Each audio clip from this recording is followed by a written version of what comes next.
please subscribe and don't forget to press the bell icon to get notified whenever we upload a new video.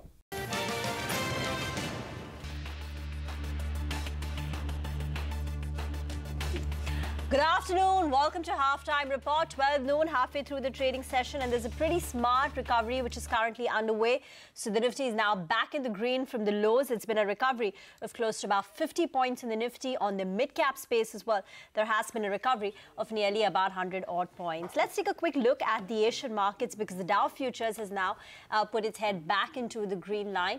The Dow Futures at one point of time was down close to about 80 odd points. And remember this news about Trump imposing tariffs of 10% on $200 billion worth of Chinese goods came post the U.S. market closing. So the real reaction would have come through in the U.S. markets tonight. And now the Dow Futures, I think we should get the Dow Futures up for you.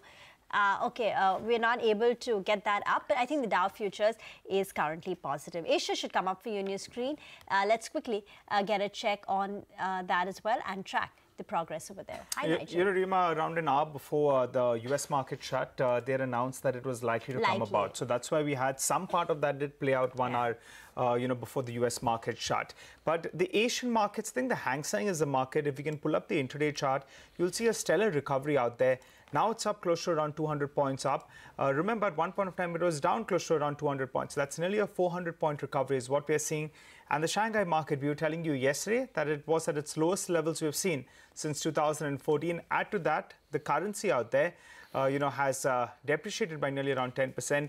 So FIs, they have not had a good time. But at least in today's trading session, there's a bit of a bounce on that one as well. We'll talk about that and more. First up, running you through all the top stories. Well, on to the big story then, and that is the big bank merger between Bank of Baroda, Vijaya Bank, as well as Dena Bank. Now, we've spoken to the management of Vijaya Bank. We've spoken to the management of Bank of Baroda. Let's try and get a sense of how credit rating agencies are viewing this big merger. Now, Moody's has issued a note on the government's proposal to merge these three banks, saying the move will be a credit positive as it will improve efficiencies of scale and help improve the quality of corporate governance for the banks. We're now joined on the phone line by the author of this note from Moody's, Alka Anbarasu, the Vice President of Financial Institution Groups as Moody's Investor Services. Alka, good afternoon and thanks so much for joining in. First, if you could tell us why, according to you, this merger will be a credit positive. Sure. So the way we are looking at the merger is across three aspects. So aspect one is we think that this will give the banks and particularly Bank of Baroda significant scale benefit. The bank will become, the merged entity will become the second largest bank in the system by deposits, the third largest by loans. And in a banking system that's highly fragmented, this will give the merged entity a significant scale benefit. The second benefit that we see from the merger is that because of the size, the bank will also become meaningful and more important for the government. And we expect that the government could pay closer attention to improving operational efficiencies, a board and management team as well. And from that perspective, we think that the banks, the merged entity can benefit from better corporate governance. And the third part is on the financial aspects, where we see that although the financial metrics of the three banks are somewhat different at this moment, but from a financial aspect perspective, we think that if the government provides sufficient capital to these three banks, their capitalization levels can also improve. All right, Alka, so those points are well taken then, but it would not make any sense if they're now going to be requiring some more capital, right? And more capital will have to be given to them. You have mentioned in your note as well, they'll require some capital support for the government. Otherwise, this merger is not going to make much sense. Have you done a back of an envelope calculation? What could that amount be? Yeah, so from a capital perspective, at the moment, all the three banks meet the minimum regulatory requirements. So from that perspective, the banks are placed okay at the moment. Although Dena Bank is the weakest bank amongst the three banks that are to be merged, and we do expect that Dena Bank's profitability will remain weak. It's quite likely that the bank will report a loss for the full year as well. So put together, we think that on a consolidated basis, while the banks may meet the regulatory capital requirements, they will require capital support from the government to fund growth. Okay, if you could elaborate a little more why you believe the quality of corporate governance will improve for the merged entity? Because that is one of your key theses for saying this merger is a credit positive. Sure.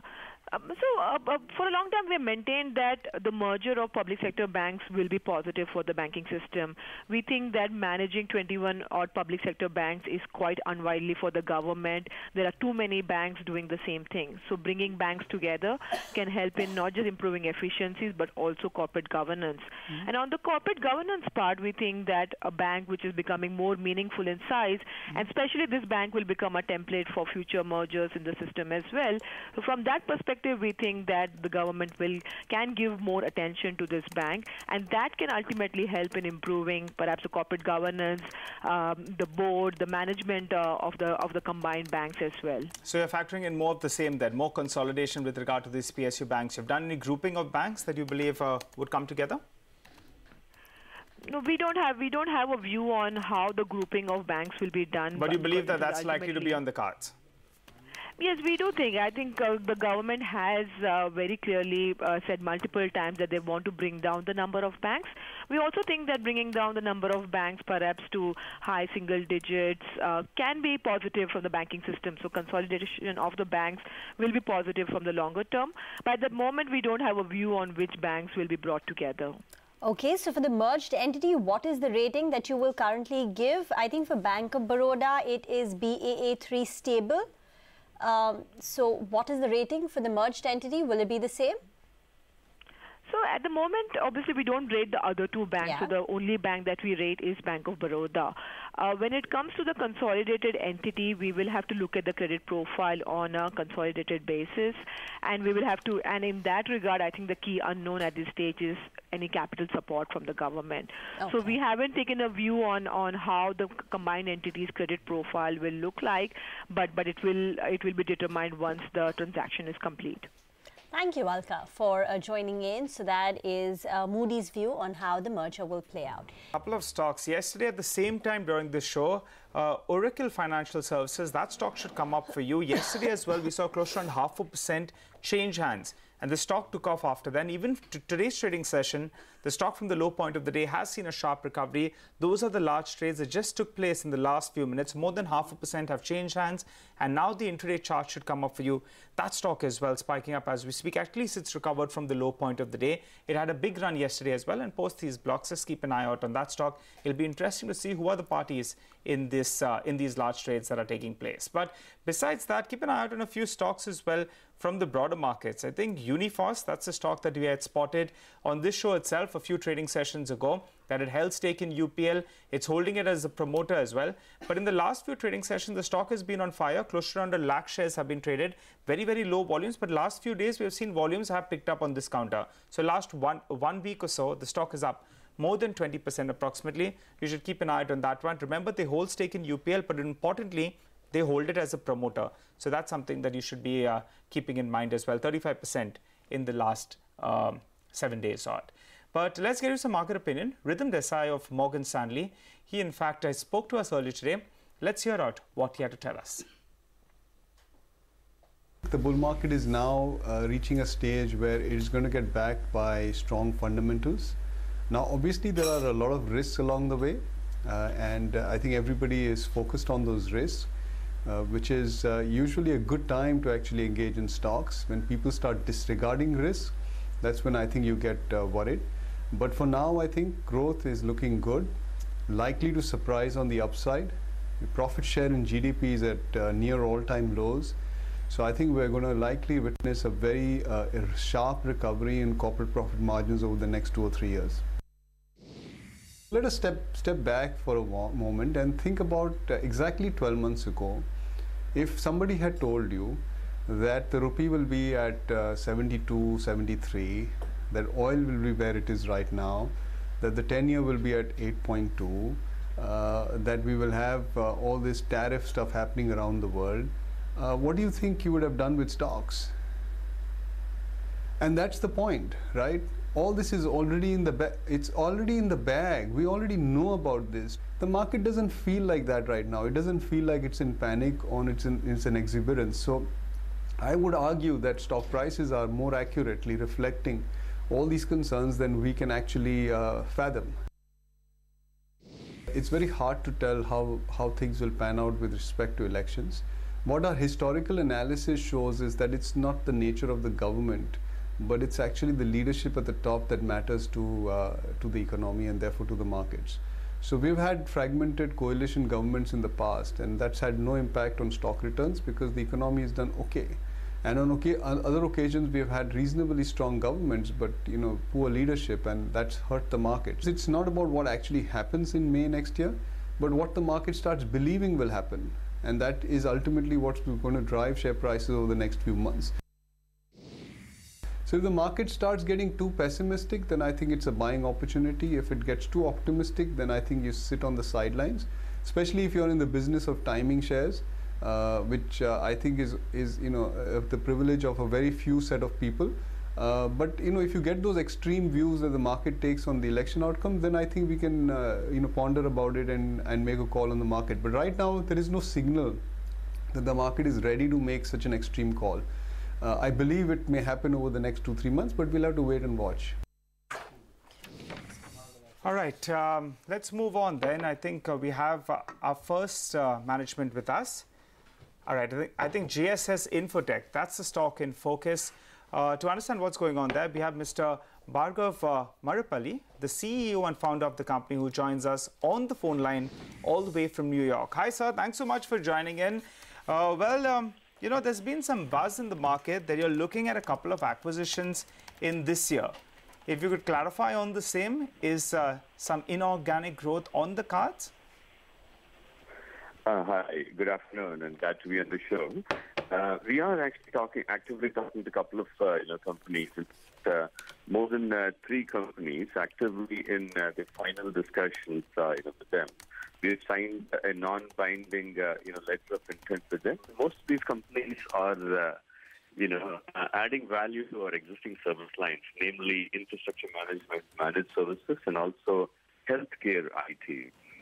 And then the geographic focus for these acquisitions are essentially the U.S., because 80% of the revenues that GSS derives by being in business for more than now 20 years, it comes from the U.S. markets. So we intend to strengthen the U.S. market, specifically in the infrastructure management, managed services, mostly focused in the healthcare IT space. So you're looking at 3 companies, sir?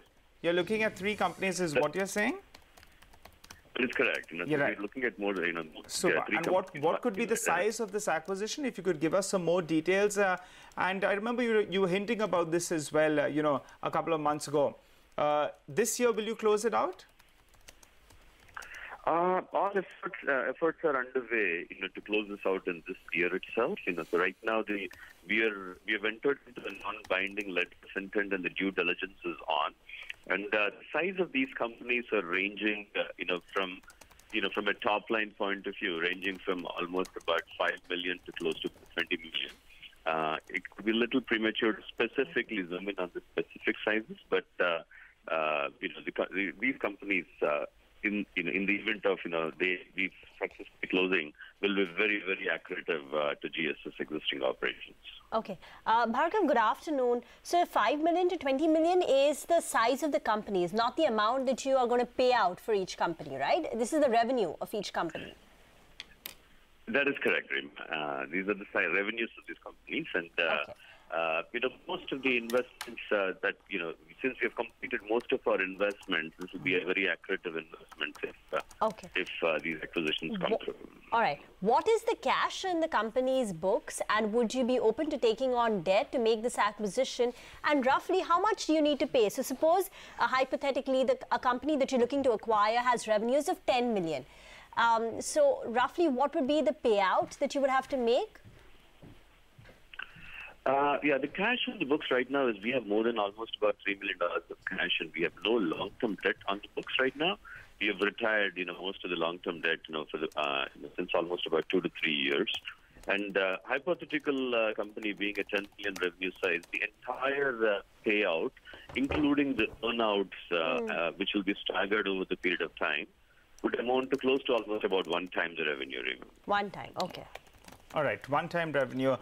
By the way, for this year, what would your revenues look like? Because I was looking at in the last few years, your revenues at one point of time were more than 250 crores.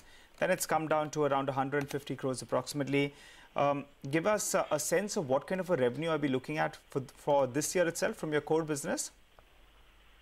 From the core business, so one of the reasons for the decrease in the revenues in the core business is we have retired non-profitable business lines, like value-added resale and all that. That's one of the reasons for decrease in the core revenues of the business. And we are looking probably around $40 million of run rate, in the core business for the current financial year, and this does not include the acquisitions. 40 million, right? That is correct, yes. Okay, let me just come back to the acquisition point.